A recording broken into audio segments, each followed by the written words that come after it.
Subsidy ఉండే, డ్రిప్పుల మీద సబ్సిడీ ఉండే, పంట నష్టపోతే అద్భుతంగా పంట నష్టపరిహారం ఉండింది. ఇప్పుడుందా పరిస్థితి?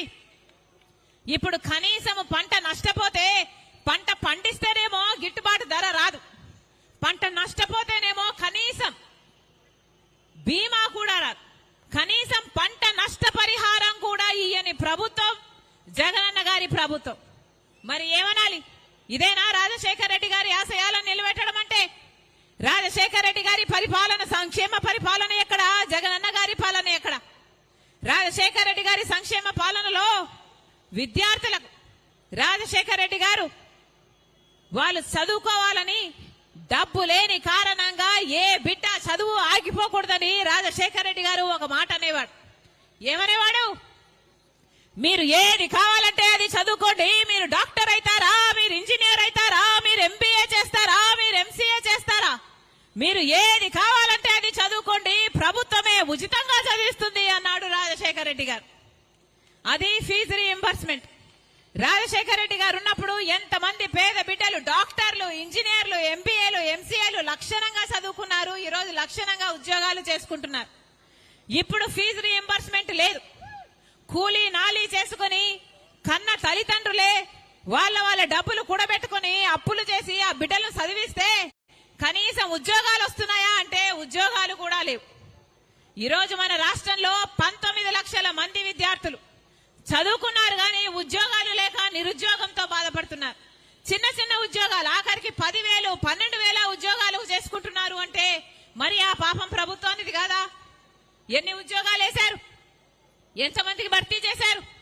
ప్రతి సంవత్సరము జాబ్ క్యాలెండర్ అన్నాడు జగనన్న గారు. జనవరి 1న జాబ్ క్యాలెండర్ విడుదల చేస్తానన్నాడు. ఎన్ని జనవరి 1 అయిపోయింది, ఎన్ని జాబ్ క్యాలెండర్లు విడుదల చేశారు? కనీసం 5 సంవత్సరాలలో ఒక్క జాబ్ క్యాలెండర్ అయినా, జనవరి 1న ఒక్క జాబ్ క్యాలెండర్ అయినా విడుదల చేశారా? కనీసం ఈ 5 ఏళ్లలో ఒక్కటి గ్రూప్ 1 ఉద్యోగం అయినా వచ్చిందా? అంటే మన ఆంధ్ర రాష్ట్ర బిడ్డలు కనీసం గ్రూప్ 1 ఉద్యోగాలు చేయడానికి కూడా అర్హులు కారా? మరి ఇదేనా రాజశేఖర రెడ్డి గారి ఆశయాలను నిలబెట్టడం అంటే? ఎక్కడ రాజశేఖర రెడ్డి గారి సంక్షేమ పాలన ఎక్కడ? జగనన్న గారి పాలన ఎక్కడ? భూమికి ఆకాశానికి ఉన్నంత తేడా లేదా? ఏమన్నాడు జగనన్న గారు? పూర్తి మద్యపాన నిషేధం చేస్తానన్నాడు జగనన్న గారు. 5 ఏళ్లలో పూర్తి మద్యపాన నిషేధం చేస్తానన్నాడు.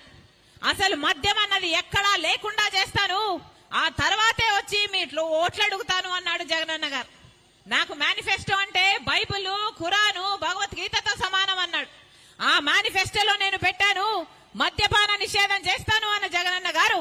మరి ఇప్పుడు ఏమైంది?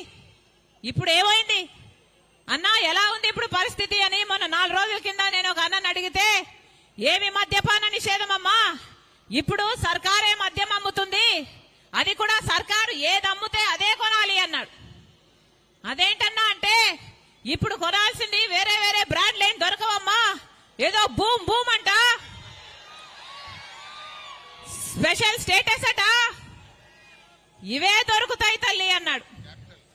ఈరోజు ప్రత్యేక హోదా తేవడం కథ ఏమో గాని స్పెషల్ స్టేటస్ అని మందుబాటలు అయితే వచ్చింది, జగనన్న గారి పుణ్యం. మరి ఇదేనా మాట నిలబెట్టుకోవడం అంటే? ఇప్పుడు కనీసం ఆన్లైన్ సేల్స్ లేవు, ఒక కార్డుతో పేమెంట్ లేదు, మద్యం షాపులో పూర్తి క్యాష్ పేమెంట్లే అంటున్నారు. ఎందుకు అని అడుగుతున్నాం.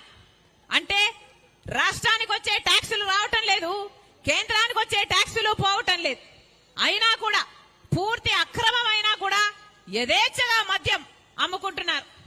ఏం చేతనైంది? ఈ 10 సంవత్సరాలైంది, 10 సంవత్సరాలైంది మనకు రాష్ట్రం ఏర్పడి. మరి ఈ 10 సంవత్సరాలలో కనీసం ఒక్క అడుగన్నా ముందుకేసావా? ఒక్క అడుగన్నా అభివృద్ధి చెందిందా? అదే మనకు స్పెషల్ స్టేటస్ వచ్చుంటే, ప్రత్యేక హోదా వచ్చుంటే మన రాష్ట్రం ఎక్కడో ఉండేది, పెద్ద పరిశ్రమలు వచ్చేవి, రాజధాని పూర్తయిపోయేది, పోలవరం ప్రాజెక్టు పూర్తయిపోయేది, మాట మీద నిలబడే ప్రభుత్వం ఉన్నానే కేంద్రంలో ఉన్నా పూర్తయిపోయేది. కనీసం రాష్ట్రంలో కనీస నిజాయితీతో ఒక మంచి ఉద్యమం చేస్తున్నా ఇవన్నీ సాధ్యమయ్యేది. కానీ ఆలోచన చేయండి, 10 సంవత్సరాలైంది రాష్ట్రం ఏర్పడి, ఇప్పటి వరకు మనం ఒక్కటి కూడా సాధించుకోలేదు. మరి మనం ఏం అభివృద్ధి చెందినట్టు? కనీసం ఈ 10 సంవత్సరాలలో గొప్పగా చెప్పుకోవడానికి కనీసం ఒక రాజధాని అయినా ఉందా?